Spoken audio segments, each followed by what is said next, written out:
अल्लाह की खातिर किए जाने वाले काम चाहे वक्ती मुश्किल क्यों ना हो, मगर उनका अजर हमेशा रहने वाला और उसकी बरकत देर पा होती है।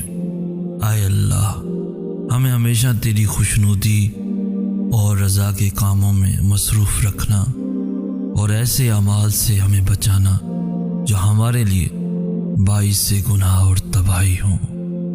अल्लाह तो सुनता है हर उस दिल की जो उससे रजू करता है। बुझे दिलों को वो अपने करम से जगाता है, जो छोड़ चुके सब आस अपनी नई उम्मीदें उन्हें अपने जिक्र से दिलाता है। बदलती हैं तकदीरें उसके एक गुण से, होती है महज तवक्कुल की ये बात सारी। अब जोड़ ली हैं तुमने ये राहें उस रब से, अगर चाहे जो हो जाए भेजेगा नहीं वो झोली ये तुम्हारी खाली। देता है हर एक को भरकर ख्वाहिश से, यही तो सिफत है उस ज़ात रहमान की।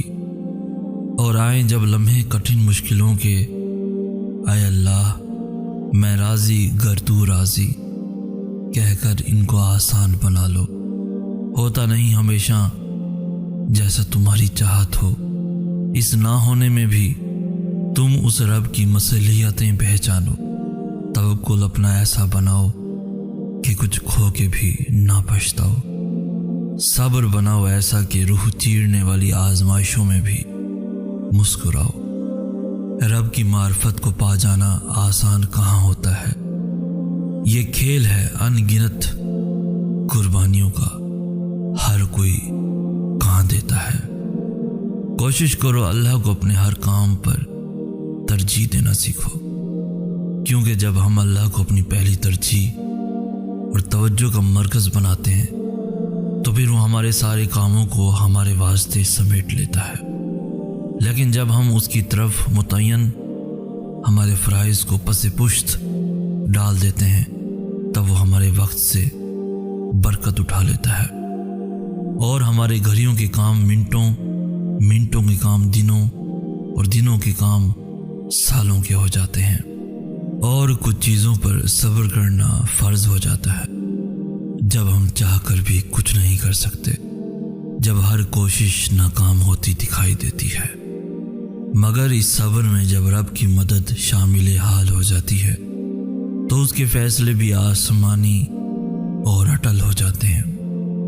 वही हमारी ज़बान और हमारी आंखें बन जाता है, वही हमारा दिल और वही हमारा दिमाग बन जाता है। और फिर वह इंसान रब की मर्जी से हट के कुछ नहीं करता, क्योंकि वो जानता है कि जिस हकीकी फलाह की तलाश में वो सरगर्दां है वो फ़कत उस रब की पैरवी और सिर्फ उसी की राहों पे चल के हासिल होगी। और अगर तुम समझ जाओ हिकमत आसमानी फैसलों की तो दिल तुम्हारा कभी शिकवा ना करे इन ज़मीनी आजमाइशों पर। अल्लाह की मोहब्बत तो एक नूर है जिसकी वुसअत ना तो नापी जा सकती है, ना ही उसका अंदाज़ा लगाया जा सकता है। जब ही तो अल्लाह ताला ने अपनी मोहब्बत का मवाजना एक माँ की मोहब्बत से किया।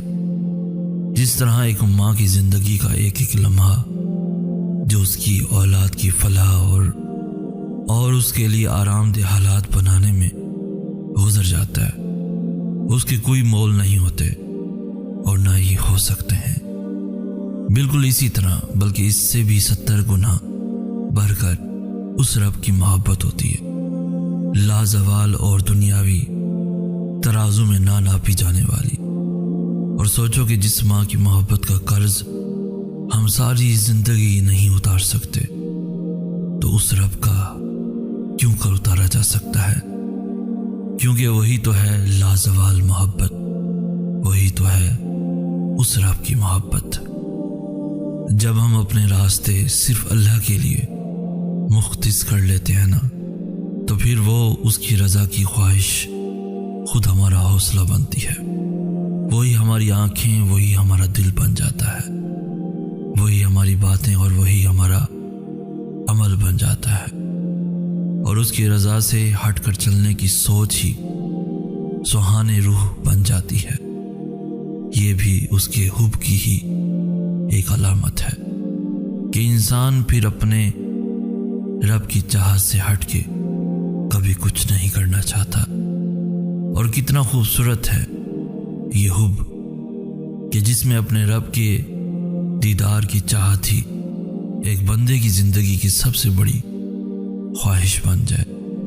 आए रब, हमें अपने उन नेक बंदों में से कर दे कि जिनके हौसले तू बढ़ाता है और उन राहों पर लगा दे कि जो तूने अपने प्यारे बंदों के लिए बनाई है। आमीन या रब्बुल आलमीन। इन मट्टी के इंसानों से उम्मीद लगाने की बजाय अल्लाह से उम्मीद लगाओ, उसी को अपना वाहिद सहारा बनाओ। कोई तुम्हें वैसे नहीं समझेगा जैसे वो रब समझता है, कोई तुम्हें वैसे नहीं सुनेगा जैसे वो रब सुनता है। उसी को अपनी जात का मरकज बनाओ और तुम देखोगे कि वो एक एक करके हर चीज तुम्हारे वास्ते संवार देगा और तुम्हारा अल्लाह की जानिब लौटना लाजिम और मलजूम है, चाहे तुम्हारी ये चाहत हो या ना हो। मगर हकीकत यही है कि जल्द या बदेर सबको उसी की तरफ लौटना है, अपनी मर्जी से या फिर बेबसी में। खुद लौट आओ कि उससे पहले लौटाए जो, खुद कदम बढ़ाओ कि उससे पहले तुम्हारी तुर्बत की तरफ कदम बढ़ाए जाएं। जिंदगी बहुत मुख्तसर है, इतनी कि अगली सांस तक की खबर नहीं। अपने रब को पहचान लो कि इससे पहले पहचान करवाई जाए। अपने रब को पहचान लो कि इससे पहले बहुत देर हो जाए। जब मन्नतें खालिस हों मंजिल आसान हो जाती है, कोई साथ हो न हो रब की मदद शामिल हाल हो जाती है। राहें बनती चली जाती हैं उसके हुक्म से, कतार दर कतार हर चीज एक निजाम में आ जाती है। समझ नहीं आते उलझी तकदीर के जो अधूरे सफात, उन पर भी उस रब के नूर की मुहर छप जाती है। याद रखो, आज अगर अल्लाह ने तुम पर यह आजमाइश लाई है तो वो जानता है कि तुम इससे लड़ने की हिम्मत भी रखते हो। वो कभी तुम्हें तुम्हारी हिम्मत से बढ़कर नहीं आजमाएगा। तुम भी उस रब पर पूरे तवक्कुल और अपनी हिम्मत से जहां तक हो सके कोशिश करते रहो। वो रब तुम्हारी कोशिशों से नावाकिफ नहीं, तुम्हारी मेहनत और लगन सब उसकी निगाहों में है। बस तुम अपनी तरफ से कोई कसर नहीं छोड़ना। अजर देने वाली जात अल्लाह की है और सब्र करना कितना ही चाहे मुश्किल क्यों ना हो, मगर उसका अजर हमेशा देर पा और ज्यादा होता है। और आजमाइशें चाहे कितनी भी कठिन क्यों ना हो, महज वक्ती और आर्जी ही होती हैं। मैं तो अदना सा एक बंदा हूं तेरा, मगर तू रब्बे रहीम मेरा खुदा है। तू तो वो देखता है जो है निगाहों से ओझल मेरी, जो दिखता नहीं मुझको ना ही मेरे समझ आ रहा है। अब तो बंदा आजिज की फकत यही दुआ है, बना दे उसी को रजा मेरी आए मौला, जो भी या रब तेरी रजा है।